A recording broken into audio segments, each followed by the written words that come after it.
of I Follow the Leader.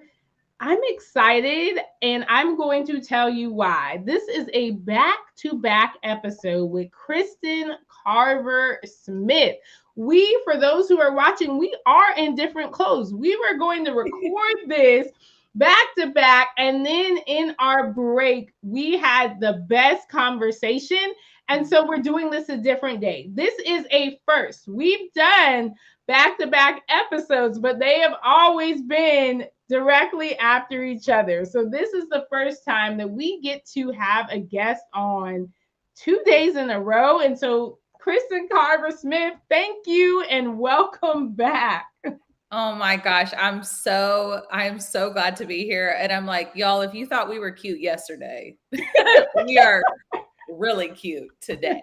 If you have not seen us, you need to see us because we are bright and beautiful and colorful. I mean, Ooh, look the at the earring. Yeah, earrings. I love those Yes, earrings. both of us with our earrings. So we cute. We're here. Me too. I love it. And this is episode 57. Am I right? I'm like, sorry, the sevens. Yes, this is episode 57. Whoa, the sevens. Oh my gosh, the sevens. I can't I even do know, the sevens. It is episode 57. I just love it. Courageous Leadership Q&A with Kristin Carver Smith. You need to go back and listen to yesterday's episode 56, Receive the Ease, if you have not, because that's really where we go deeper into what is the new fashion code, the company, right, that Kristin is the founder and CEO of. And we also just talk about a lot of great things around courageous leadership, around opportune time, how to deal with the no's. And so, if you are a bold and brave leader who wants to shine brightly, go back and listen to that episode, and you will have even more appreciation for this courageous leadership Q&A. And so, Kristin, I would love to know from you. We're going to start off a little deep because this is a courageous leadership Q&A. So I'm going to try to cultivate courage here. We're going to be courageous. And so this is the only question Kristin knows I'm going to ask, and the rest she's just on the hot seat. So, what is something about you that most people do not know? A talent that you have? I love this. Also, I love that we're going right into the deep end, first thing in the morning. That's the best way to do it, right? So something that most people do not know about me is that I am a songbird. I have been singing ever since, I don't know, I like to say since I came out of the womb, because I just really feel like that's what it was. And so it's something that I haven't really pursued in a really intentional way. But if you behind closed doors, I am always singing. My husband, I joke with him all the time. I'm like, hey, like, you need a minute, because the songbird is down here songbirding right now. So most people don't know that about me. I love that. And I have known you for about a year and a half now. And I just found this out probably a few months ago when you started sharing a little bit on Facebook, maybe Instagram. And I literally called my husband over and I was like, this is Kristin.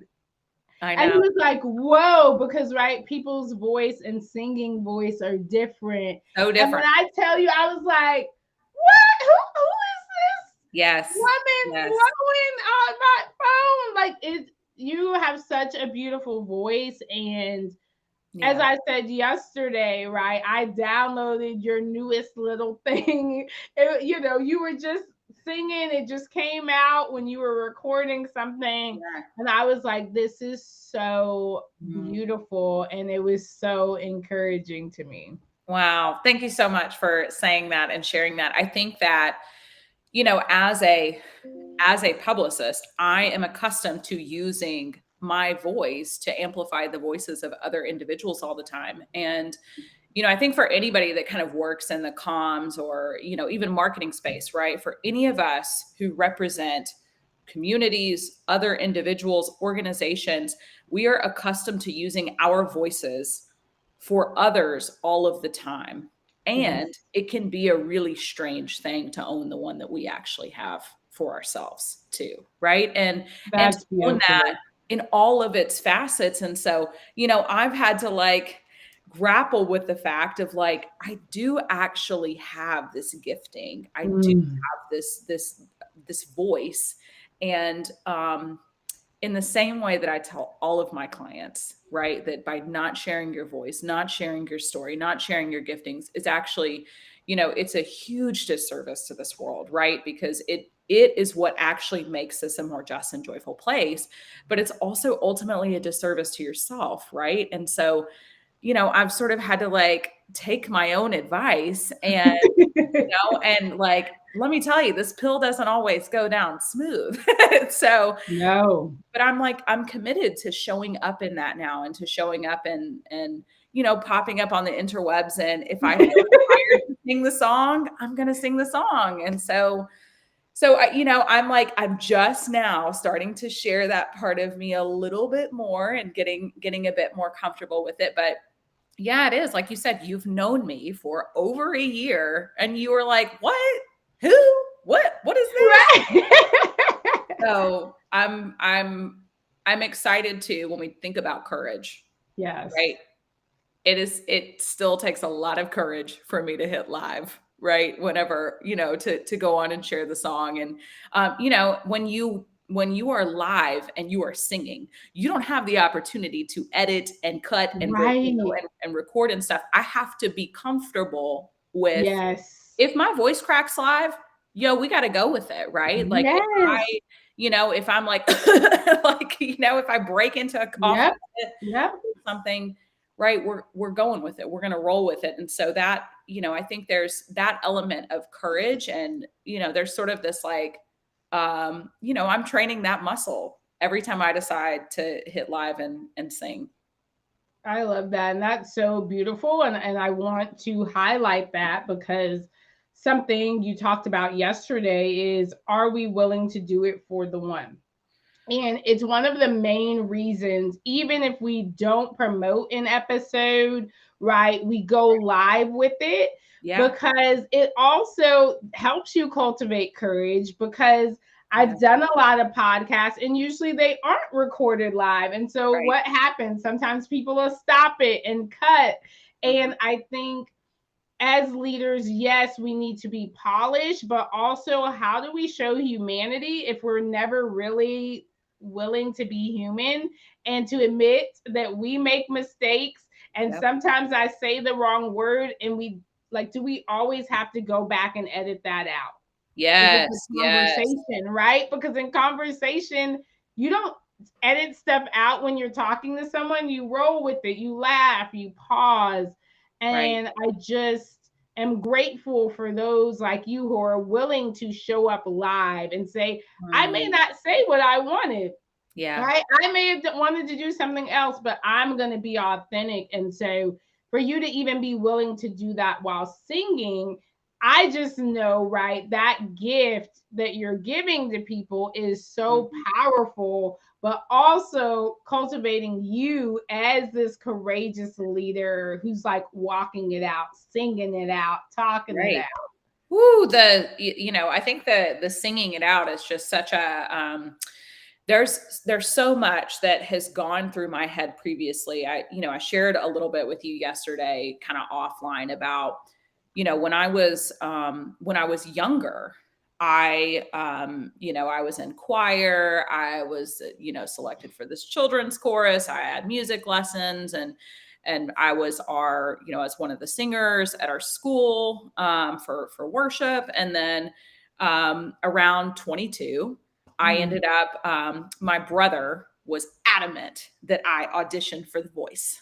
And I was like, no, this is just, no, no, no, no. I was like, I've seen the footage of people, standing in line for hours and hours and hours.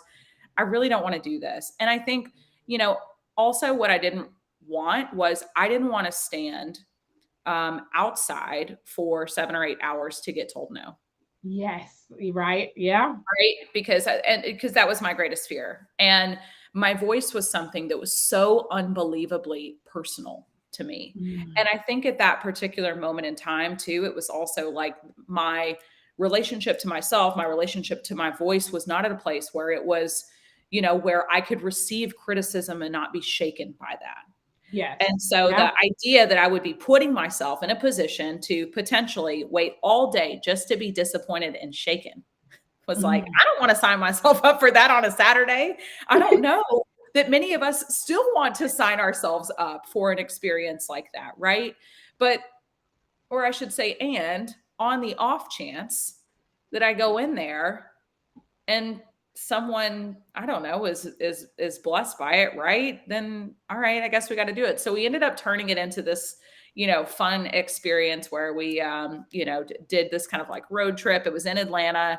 And Nick went with me, my brother went with me, and we stood in Nice. line for hours and hours and hours. I get through the process, and I end up going before the sort of 3 or 4 producers, standing up there with 3 other people. So nerve wracking, right? You've been waiting all day. I think that was also like, you talk about the level of just kind of anticipation, right? The Right. anxiety leading up to that sort of moment.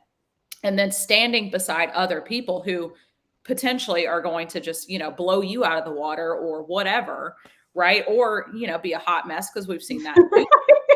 Um, and, and so I start to sing, and, they kind of look at me for a bit, and I'm like, oh my Ooh. gosh, what's like, and they're like, can you do another song? And I'm like, okay, so I'm doing about, and they just keep asking me like, can you do another? And I'm like, how many songs am I going to sing? We're talking about like the intro, Wow. sort of journey to the voice, right? So I'm thinking to myself, y'all, if you're not totally on board, just like you could just send me through so somebody else could cut me. You know what I'm saying? Like, there are other rounds, people. I could get cut in the other rounds. So I end up singing probably like 10 songs. And it was so I hadn't experienced anything like that. I ended up singing about 10 songs, and then they said no. And I was so disappointed. Ooh. And, I walked away from that experience, and then, and I had a lot of like questions about my voice, right? Like, is it actually good enough for Yeah. anything or anyone? And then lo and behold, about a year and a half later, they came to Nashville, Hmm. and I was working. I had just started as a publicist, actually. And I was literally working with a Grammy award winning, like literally a legend of country music at that time. And y'all, I was showing up and I was going to her house every single day. And she, even till the day that she passed, had no idea that I could sing. And I never Oh, shared that with her. wow. Um, I never wanted to feel like that she ever thought I was trying to take advantage of the Yeah. relationship Yeah. or anything like that. But there was a sadness to me when she did pass, that we didn't get to kind of have that like shared experience together. But Yeah. I would go to her house day in and day out, and then the voice came to Nashville. And my brother said, it's literally right here. We got to go. And I'm like, bro, I wish I believed in me the way that you believed in me, Mm. the way that you still believe in me. And so it's February, it's freezing outside in Nashville. I'm like, this is stupid. I hate everything, right? I'm just in my mind. I think I had decided in my mind Yeah. that I Yeah. wasn't going to make it. You had And that I counted was just, yourself out. Yeah. yeah. And Yeah. that I was just doing this for my brother. And y'all, I Mm. sang about 10 seconds of a song and they immediately passed me, right? I immediately got through. And, and I'm sharing all this because I'm sitting here now, literally 10 years later from that experience. Wow. And I didn't know what that was going to lead to, if it was going to lead to anything. I remember telling the agency that I worked for at the time, like, hey, yeah, I'm getting to do this. And you sing? What? Right? Everybody kind of has the same reaction. You sing? And I'm sitting here now and I'm like, I feel so comfortable now in sort of owning that, yes, I do sing. I am a singer. Yes. And I think that today I have the sort of fortitude that is Mm. required for me to be able to share my voice and show up and say, even for the one. even if I get passed on, even if somebody Yeah. tells me no, even if somebody says sing 13 songs and no. Right. Right. And I didn't have that at the time. And I think that, I realized that there's some kind of growing up in that, but I also Yep. realized too that part of that is I continued to have experiences and opportunities to cultivate that courage. And, Yep. and now I couldn't even think at the time about hitting live and singing. And now I'm Right. like, there's some days that I feel so compelled to do it that I'm like, Mm. I can't not, right? Even if only 3 people watch the video, Yeah. right? Yeah. So it's more about sometimes the showing up for the one means showing up for me. I am the one. Yes, right. That's so beautiful that you are often the one. And I just love you talked yesterday a lot about the caterpillar, right? And the metamorphosis phase of a butterfly.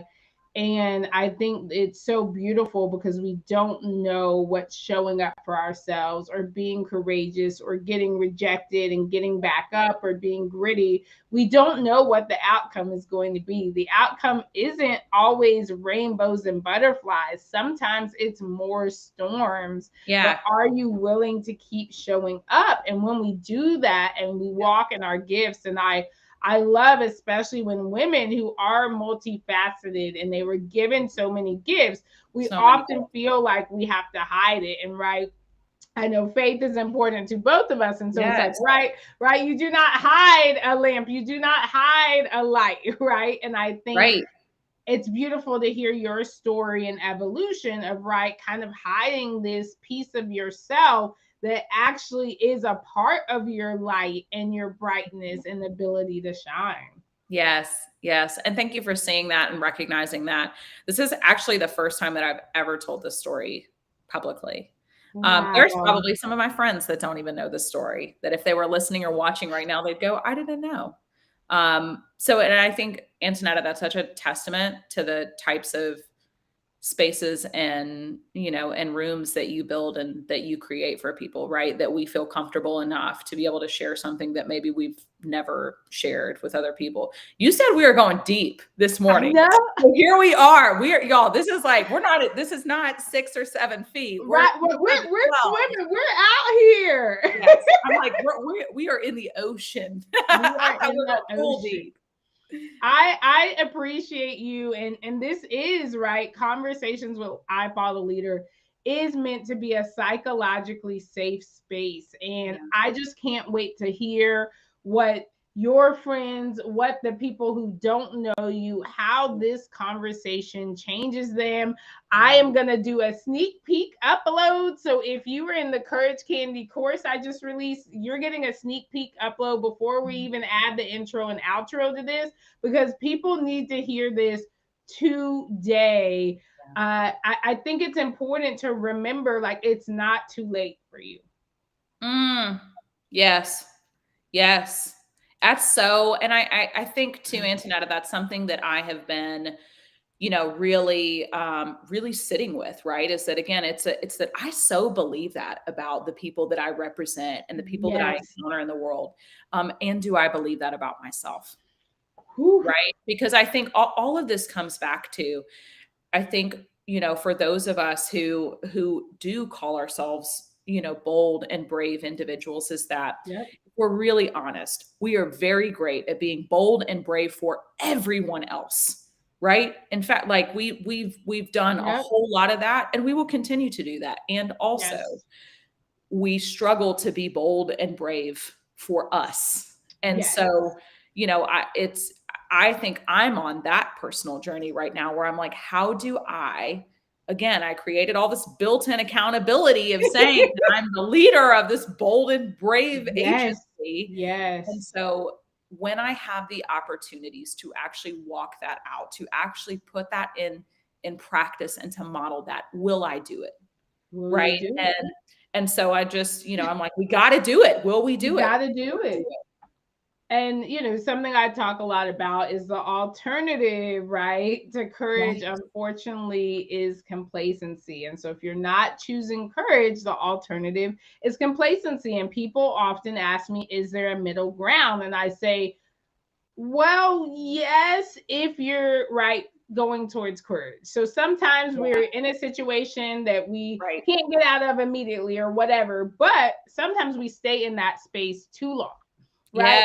Yes. We stay in that complacent or stagnant place too long. And so I love this story of you walking it out, singing it out, because you're like, no, I'm not staying in this space of hiding my song, right? Of Yes. hiding my voice. And I just think when we do that, we get to level up. We get to, right, really be unapologetically authentic. And that is when we really find our Yeah. community, the people who need us, is when we are like, oh, I like this and this and that and that. And next week I'm going to do this and I like this and that and that.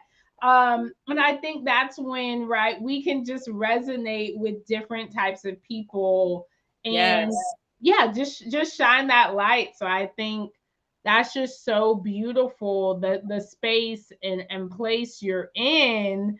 Yeah. And I'm excited. I'm like getting my popcorn, getting my courage candy. I'm here for the ride. I cannot Yes. wait to see what is next from you Thank as you. you walk into this. And Yeah. people don't know this, but I want on my bucket list is to DJ at least once. So maybe Yes. Oh my gosh. Are we going to get to do that together? That maybe would be one day we amazing. will collaborate. So my Yes. husband gave me a DJ name, DJ Ante Up. And like, Yes. Oh my gosh. I love this so much. I'm like, okay, I totally see this. I totally see it. yeah, so and it's speaking it out, right? So Yeah. we're gonna segue into the fun part now. I just shared, I was courageous and shared something on my bucket list I have not done yet. And so this is Mm. now the rapid fire. So for those listening Okay. or watching, Kristin doesn't know what questions are coming. And so Nope. we'll allow her to pause or laugh at me or be like, next, if she needs to. So Kristin, what is something on your bucket list you have not done yet? Something on my bucket list I haven't done yet. Um, Honestly, probably singing in front of thousands of people. I love it. I Yeah. love it. I So love it. calling it in, calling it in, Right. phoning it in. You heard it here first. They're going to run this back one day and be like, oh, this is when she had this dream. I love it. I love it. Yes. What is one of your superpowers? I actually think it's design. Like Ooh, I yeah. I am fabulous at design. I love picking materials. I love color painting. So definitely design. I love that. Mhm. Oh, I didn't know Uh-huh. that. So I have that too. So I'm Uh-huh. excited. I didn't know that about you. Yes. What's something that courageous leaders or change agents, what something they should read? Permission to Speak, Samara Bay. I have that on my Absolutely. Audible, and I bought it, I purchased it, it's on my Audible, and so I gotta read it. I gotta listen. I gotta listen. One of those books that'll stay with you forever. I love it. Okay, Yeah. I'm excited. I Yeah. have purchased it. I'm gonna read it. Yes. What's a trait that every courageous leader should have? I think courage. All right. All right. I love it. All right. We're going in theme. And I'm going to throw something at you, right? You talk about a just and joyful world, right? Can you tell us why both? Why do we need Mm. both? I think we actually can't have one or the other, right? I think it's like Ooh. I don't think that something can be joyful if it's not just. So that's all. That's it. Wow. That was deep. That was Mm. deep. That was really, really beautiful. I'm like, wow, wow. Yeah. What is one of your favorite words? Bold. Bold. Love it. Hmm. What is your go-to dessert? Ooh, key lime pie. I'm a key lime pie freak. Like All if it is right. if it is on the menu, I will order it. I love it. I love it. Awesome. And then last question, last question. What would you tell your younger self if you could talk to yourself, right? 15, 20 years ago. What would you tell Mm, little Kristin? I would say do it for the one, and sometimes the one is you. That is beautiful. That is so beautiful. All right, so we're going to end with just what's one of your favorite songs right now? Pretty much anything Maverick City Music. I Like I love am so obsessed with them. Maverick City. So I think there's a couple. I think I Am the One He Loves is Mm. certainly is one that I'm singing all the time right now. Fear is not my future. Oh, that one, I listen to that so much. I'm like, okay, Brandon Lake. I'm not really a country person, but Brandon Lake. But we'll be here, right? Exactly. I mean, it's so, I think, there's some days, yeah, where it's just like that fear, it just feels like really overwhelming and even crippling, right? And so that's it. So I love that song. I love it. Well, Kristen, this was beautiful. You did amazing with my rapid fire courage question. So thank you. That's There's it. just some beautiful nuggets where I'm like, wow, I'm actually going to go back and listen because I'm like, Mhm. okay, Antonetta, like little you needed that too, you know? And Yes. so I think this is so beautiful. And so, can you just tell those who are listening or watching today, or right? 10 years from now or 10 days from now, how can they connect with you? Mm. The newfashion.co is where people can connect with us. Awesome. And I want to let you all know that Kristen has some keynotes, right? She is going to be going out and sharing these messages. And so I think that is so beautiful because as a fellow speaker, and Kristen has helped me as Mhm. well in sharing my story and using my voice. And I just think it's such an important skill to have, but also a process to go through of allowing someone else to help you, right? Pull out those gifts and talents and skills and to help you cultivate, right? Mhm. We often do need a curator. And Kristen, right, is this curator when it comes to words and when it comes to voice and Mhm. boldness. And so I just really recommend you to go check her out. Mhm. Follow her. She has some exciting things coming up that you do not want to miss. And Yes. so, Kristen, thank you so much for being here. This was just such a light for me, and I know it will be for others who are looking to be bold and to live in a just and joyful world, and not only live in it, but to co create Yes. a just and joyful world. And we can only do that together in community. Yes. Yes and amen. Yes and amen. Awesome. Well, thank you all so much for listening. This was episode 57, Courageous Leadership Q&A with Kristin Carver Smith. If you have not listened to episode 56, Receive the Ease, I know after hearing this, you want to hear more from Kristen, and you have the opportunity. In the show notes, we're going to have some great quotes and highlights, and there are many. So check that out. You can learn about it and hear more about I Follow the Leader at ifollowtheleader.com/conversations. We cannot wait to see you for the next episode. Have a marvelous day and take what you learned today and think about what is one way you can show up for yourself today. And Mm, tomorrow, ask yourself the same question. yeah. Thank you all and have a beautiful day.